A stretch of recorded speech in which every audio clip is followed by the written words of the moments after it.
going on, everybody? It's Aurora Wyajo, and welcome back to another episode of Sleeper Sunday. So, Sleeper Sunday, for those of you that don't know, is a series I came up with showcasing fun and hidden decks that you may not know about, but that can deal quite a bit of damage in the proper hands. We'll be going over a basic deck list, strengths, weaknesses, what can be done to make the deck better, and of course, a few replays to see the deck in action. In today's episode, we're going to be taking a look at the winner of this month's poll, Reptilianne.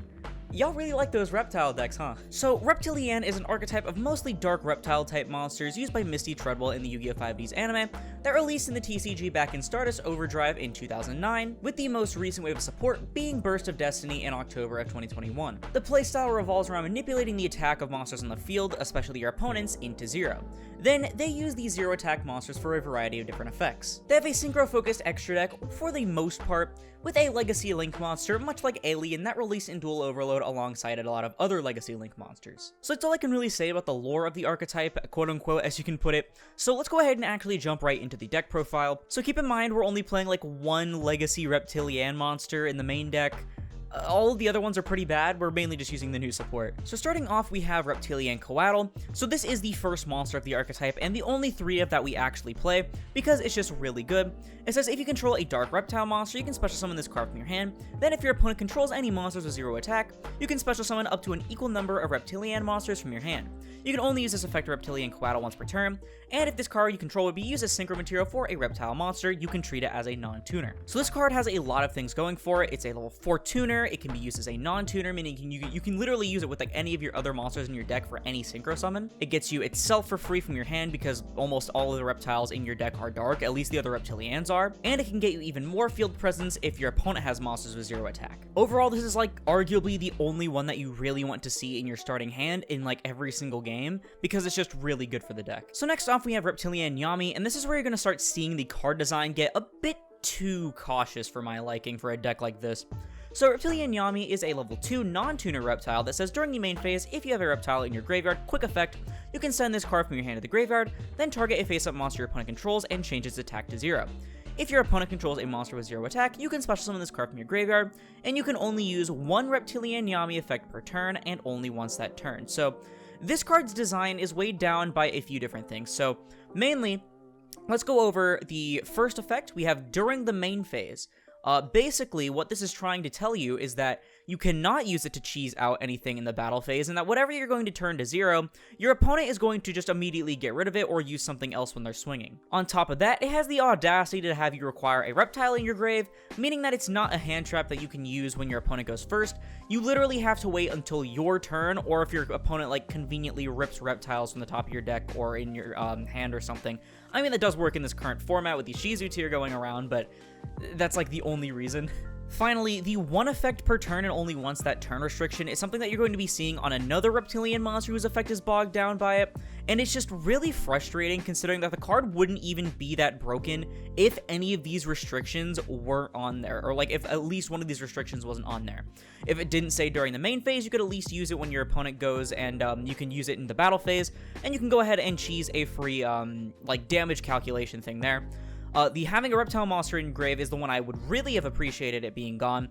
That way, because this deck is a blind second deck, I'm going to tell you that right now. So when your opponent goes first, this would have been a really nice hand trap to either bait out and negate before they end their turn, or to just go ahead and use it on the end of their turn in order to get a free monster with 0 attack, so you can start off with next turn, and then get this from your grave the next turn. Having it not be one effect per turn and only once that turn would actually be really beneficial, because not only are you getting a free monster with 0 attack on your turn, for your opponent, but you're also getting it for free from your graveyard as well, basically making it an on-summon turn to 0 in a way, which would be very nice to have, but unfortunately, Konami just decided we're not allowed to have nice things, and so they decided to add 3 really annoying restrictions onto the card that overall just make it not as good as it could have been. Of course, you still have to run it because it's one of the only actually decent Reptilianne monsters, so I'm not really going to say don't run any, you kind of have to, but it could have been so much better. Another card that suffered from a similar fate is Reptilianne Lamia. So this is also a level 2, but it is a tuner. It has 0 attack and defense, which actually is relevant given that you have effects that trigger for your own 0 attack monsters.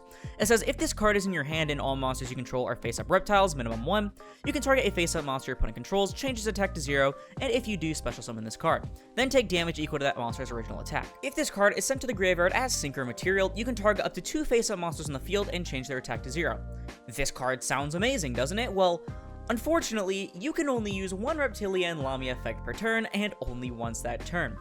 So bear in mind that I'm going to go ahead and show you one of their boss monsters right now. You've probably seen this anyway if you've played competitively within the last year. It's a common that was plaguing every OTS pack. This is Reptilianne Hydra. So Reptilianne Hydra is a level 6 synchro that says it requires a Reptilianne tuner and one or more non-tuners. And it says if this card is synchro summoned, destroy as many monsters your opponent controls with 0 attack as possible, and if you do, draw 1 card for each monster destroyed. So keep in mind, this is a mandatory effect, so it's always going to be Chain Link 1. So something that would have been amazing is Lamia effect. Target an opponent's monster, make it 0, special summon. Summon a Coatl or something, who cares, literally any level 4. Use the Lamia and the level 4 to go into Hydra. Hydra Chainlink 1 to pop, Lamia Chainlink 2 to make 2 more things 0, giving you a guaranteed pop 3 and draw 3. This sounds insanely busted in theory, but keep in mind, this is Reptilianne, and so it's not really doing as much as you thought it would. The cards they're drawing aren't really going to be doing much immediately, especially if they can't OTK because they use something like Dark Ruler, and then going first is kind of useless anyway. So I would have really liked to see that be a super good power card for the archetype, but unfortunately, again, Konami decided we're not allowed to have nice things. It is still a very good extender though, especially because you can still at least get it out off of Coatl effect and off of things like the Snake Lily and other ways to special summon it or even normal summon it. So getting the second effect isn't too bad, though it is kind of annoying to get it on board without its first effect, but what can you do? So the only actually original Reptilianne monster we play is Reptilianne Vasquille. So this card's kind of an optional thing, but I think it's pretty cool. So it is a level 8 reptile with 2600 attack and 0 defense. It says it cannot be normal summoned or set, and it cannot be special summoned except by tributing 2 face-up monsters with 0 attack from anywhere on the field. And then also, once per turn, you can target 1 face-up monster your opponent controls and destroy it, and you can only control 1, but that's not really that important. So Vasquille is kind of like in some situations, it's a win more card, but most of the time, it's just a pretty nice piece of removal in an alternative boss monster. So, of course, you are going to be turning your opponent's monsters into 0 attack a lot, or at least that's the game plan. So, being able to tribute at least 1 or preferably 2 of your opponent's monsters, and then popping another one, granted it is targeting, this was made before PSCT, but just being able to remove 2 to 3 of your opponent's monsters on the spot is really nice, especially because the first part is tributing removal, meaning it's similar to a kaiju. So yeah, Reptilianne has a literal free double kaiju, I guess you could call it a lava golem, plus a pop that's also on a very large body. I think honestly it's a great card to have, especially because it is searchable, and though it can be a bit sacky at times, I find it very enjoyable, honestly. So I'm not really going to explain too much about the Ogdoadic package all the way through the Black Mambas, because I explained this all in my Alien Sleeper Sunday, which you should totally check out if you haven't already, but I'll just do a quick synopsis. So obviously, other than getting all these bodies on board, Nunu has 0 attack, which helps it synergize with some of your other cards, as well as Noya. Being able to have the rank 8 package for the Joglubion engine is even better in this deck than it is in the Alien strategy, because you can OTK pretty easily with this deck. And then Black Mamba specifically is actually really nice for its battle position changing, because you can take something in defense and put it in attack after or before changing its attack to 0. For the last monster in the deck, we just have 3 copies of Ash Blossom and Joyous Spring. Honestly, you could probably put anything else here. I'm considering Imperm or Droll because more of a blowout, but I'm also considering cards like Evenly Matched because, again, this is a blind second deck, so you can kind of just ignore this for now. I mean, it does have 0 attack at least. So on to the back row, starting off with a really good card. This is Reptilianne Ramifications. It says send a card from your hand to the graveyard and activate 2 of these effects in sequence. You can either add a Reptilianne monster from your deck to your hand, a Reptilianne spell or trap from your deck to your hand, except another copy of itself, or change the attack of a monster your opponent controls to 0. So again, as you can see, this is actually a really good card. So ignoring the fact that it says send, unfortunately, instead of discard, meaning that if you get shifted, you're screwed. Being able to have the flexibility to use 2 out of these 3 effects is really nice, especially considering 2 of them are search effects, so it literally searches any card you want in your deck, and having non-targeting attack changing to 0 is really strong. Not to mention, specifically in a reptile pile deck like this, with all the Ogdoadics and other cards that like to be engraved such as Nyami, being able to send from hand to grave isn't as much of a cost as a lot of people may think, and it's more so a benefit. Like, say you draw your Curse or your Aleth or even your Ogdo Abyss, getting them engraved off the Ramifications is actually very nice. Definitely a card you have to max out on, even though it is a hard once per turn. I mean, honestly, if it wasn't a hard once per turn, I'd be more surprised, and arguably one of, if not the best card in the entire deck. So speaking of the things that you can search, we have one copy of Reptilianne Recoil and one copy of Reptilianne Spawn. So Recoil is their field spell that they got from their most recent wave. It says you can target a monster you control with 0 attack and a dark reptile in your grave, destroy the monster on field, and then special the other one from grave. And if your opponent activates a monster effect, you can target one monster your opponent controls with 0 attack, take control of it, then special summon a Reptilianne token, which is a level 1 Earth Reptile with 0 attack and defense, to your opponent's field, and you can only use each effect of Reptilianne Recoil once per turn. So Recoil is a pretty good card overall. It is kind of like the only thing that interacts with your opponent's 0 attack monsters on their turn, but it is heavily searchable off the ramifications and such, and also because it doesn't do anything on its own, you only really want to play one copy. The Reborn effect is pretty decent. You can revive things like your tuner monsters, you can revive your boss monsters, which we'll get to in a little bit.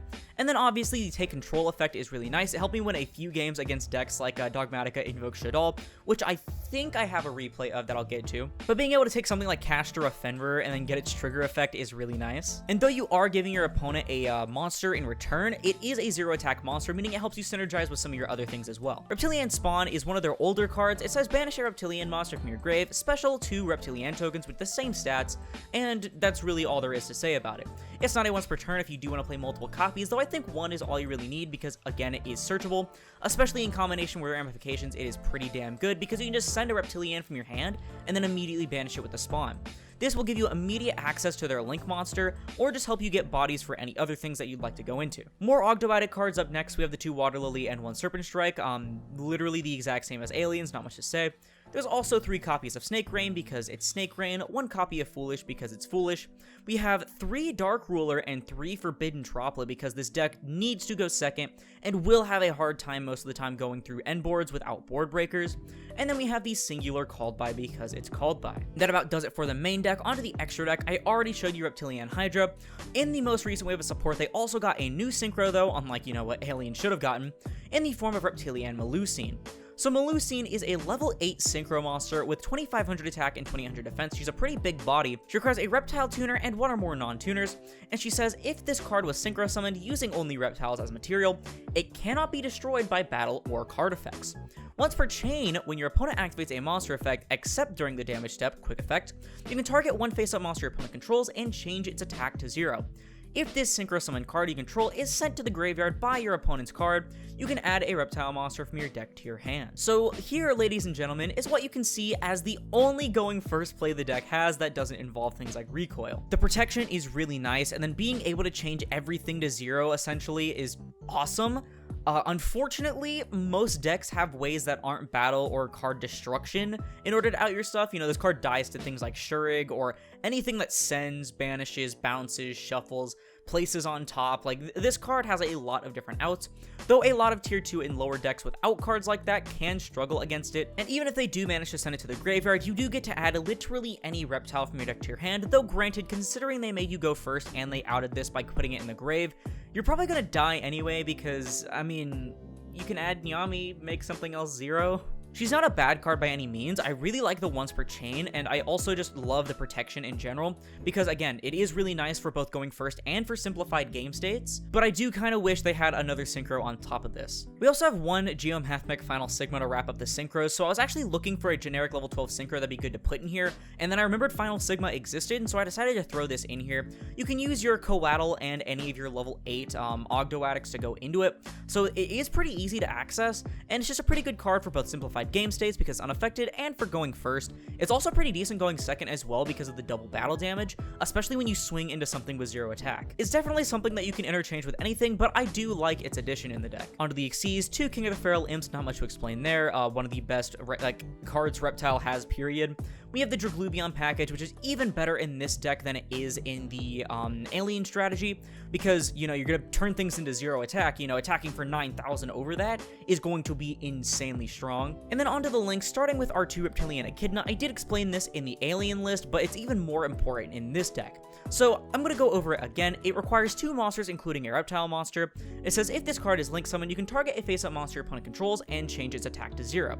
During your main phase, if your opponent controls a monster or monsters with 0 attack, you can add reptile monsters with different names from your deck to your hand up to the number of monsters your opponent controls with 0 attack, Also, you are locked into reptiles from the extra deck for the rest of the turn. So Echidna's a fine like one of in the alien deck because you know it can kind of come up sometimes, especially when you're trying to push for a little bit of extra damage going second, but it is very important in this deck because not only do you want to change things to 0 all the time, but you're going to be changing a lot of things to 0 like frequently using cards like Itself, Ramifications, Lamia, even Yami to an extent. So Echidna can easily net you 2 to 3 searches for most of its time searching. Unfortunately, locking you into reptiles from the extra deck is kind of annoying when you're using or trying to use the Drulubion package, but it is super easy to access this card because Snake Rain immediately gives you access to this, which is a lot better than an alien because accessing Shock Trooper M-Frame doesn't really do anything aside from getting you the link too, but doing this immediately gets you your card advantage back by getting you a free search guaranteed.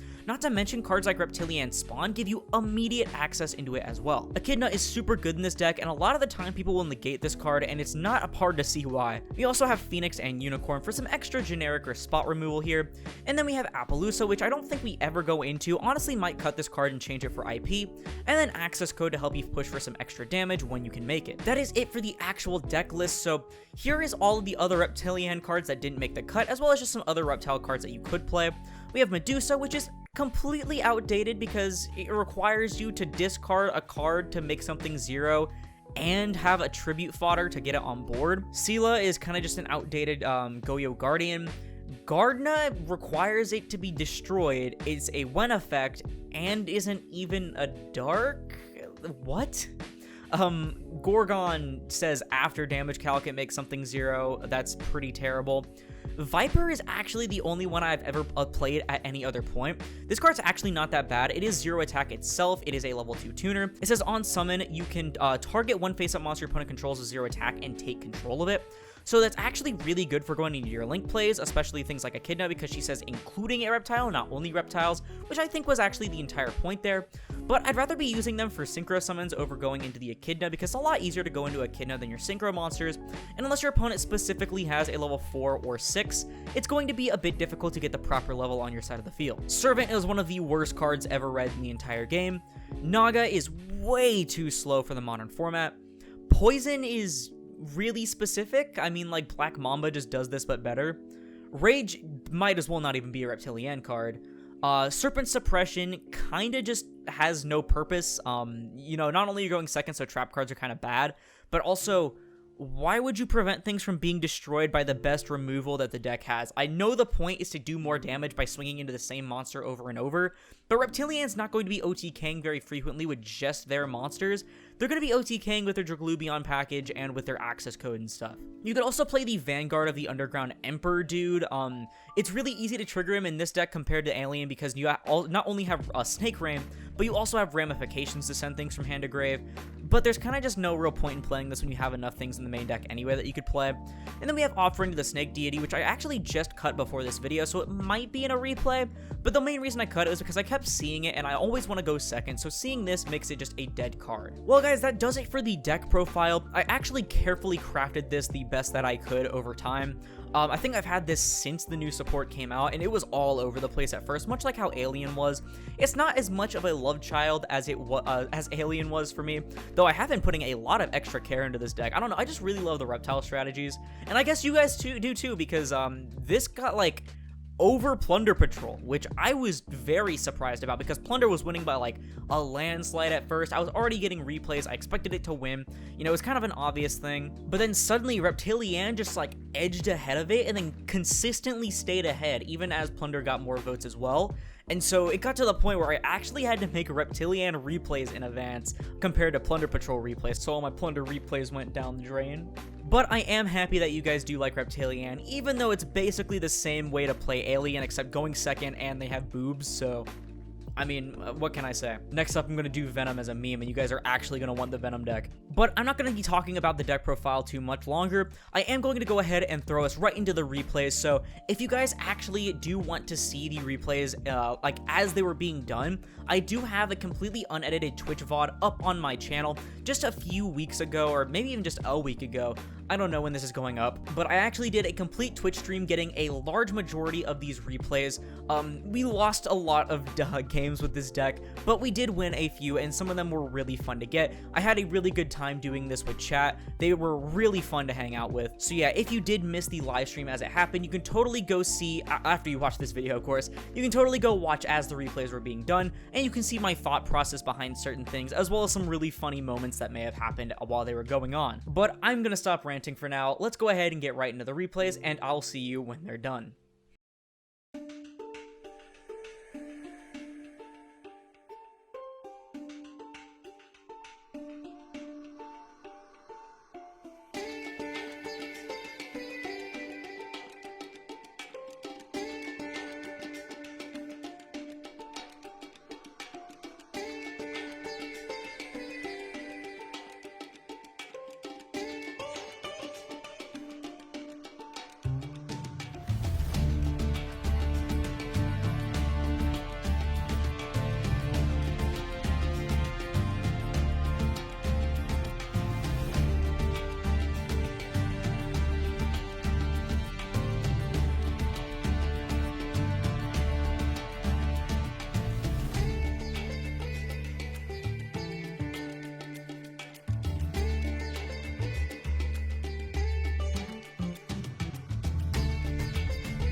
Alright, so those were some of my favorite replays that I managed to get, other than the Ishizu to Churia one that is in the VOD video.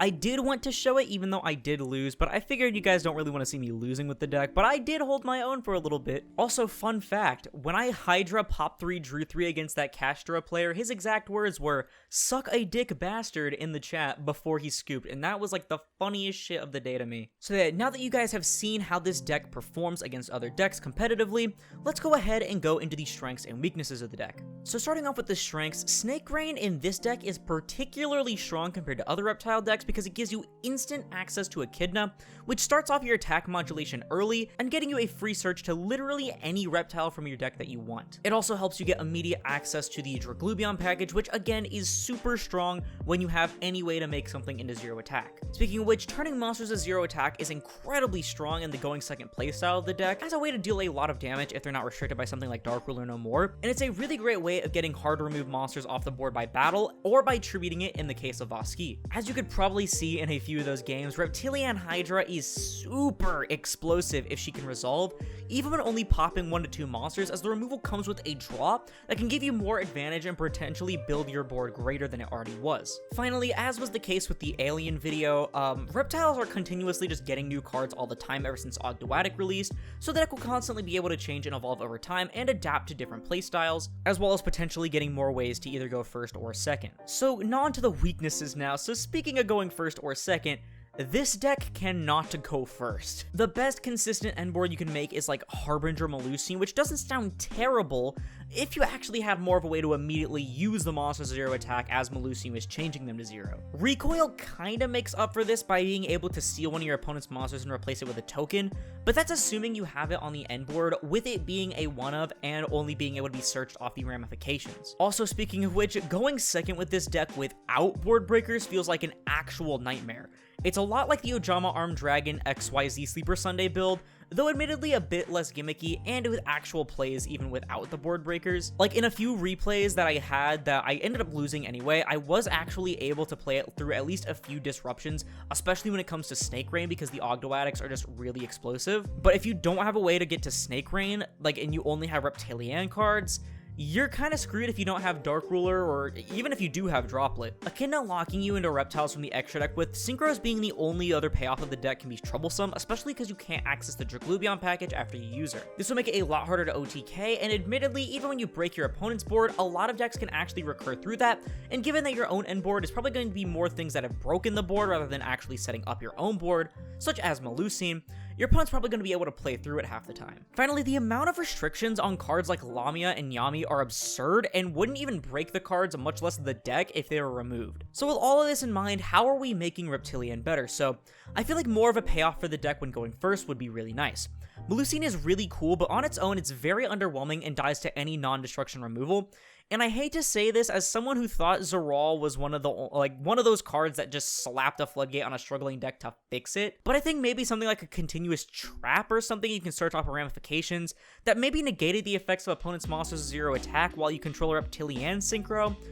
Like, the restriction will make you actually have to put in some effort and not really be that generic, while also giving you something to stall on when you're going first. Either this, or to make it a bit more funny, make it like a no material effect, where opponent's monsters with 0 attack can't be used as material for stuff. It'd be a bit stronger, but it's mainly more of a joke. Some more strong main deck monsters would be really nice.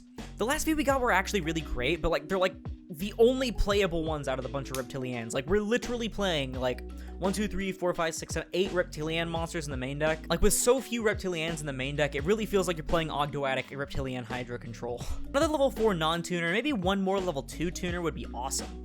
Other than the trap idea, I think their back row is fine for the most part, but I wouldn't complain about another good spell. Another synchro would actually be really nice. Level 8 or 6 doesn't really matter too much, but just another one with a nice effect would be appreciated.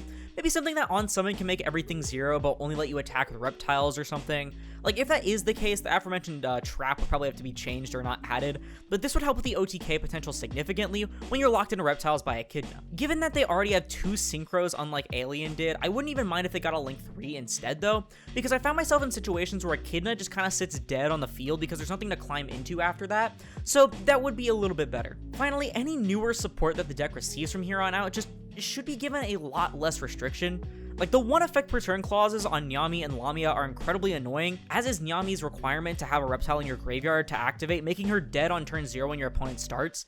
Like, imagine using Lamia to make something 0, using her for a Hydra, then going Chainlink 1 Hydra, Chainlink 2 Lamia, making 2 more things 0, and then getting a pop and draw 3.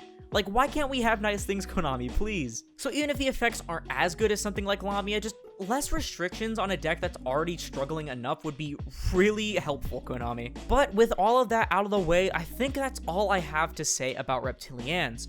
I think this deck has a lot of potential, maybe even more so than Alien, depending on how their future support shapes up. I would really like to see how this deck can perform, especially if they manage to get cards like their own board breakers, like I mentioned with that Synchro, just something that can manipulate the field in a mass way. I think it could be a really fun and really exciting to play going second turbo deck. Until then though, that is all I really have to say about Reptilianne. Let me know your opinions down in the comments below, because that's going to do it for the video. If you liked it, please sure to leave a like, as it helps put this video and the channel into YouTube recommended. And if you like this content and you want to see more like it, like the rest of my Sleeper Sunday series, which I do every single month, then perhaps consider subscribing, because we're on our way to 2,500 subscribers by the end of 2022 if we can. Remember that you guys did actually vote for this in the polls this month. I finally went back to the poll system, which remember will happen on a random day towards the end of the month for only up to 24 hours, where I'll have at least 4 different decks for you to choose from, with the winner being the one that's used. Be sure to check the community tab frequently towards the end of the month, because that's when they will go up, and that will be your only chance to get your vote in. But once again, thank you all so much for watching, and I'll see you in the next one. This is Aurora, signing off.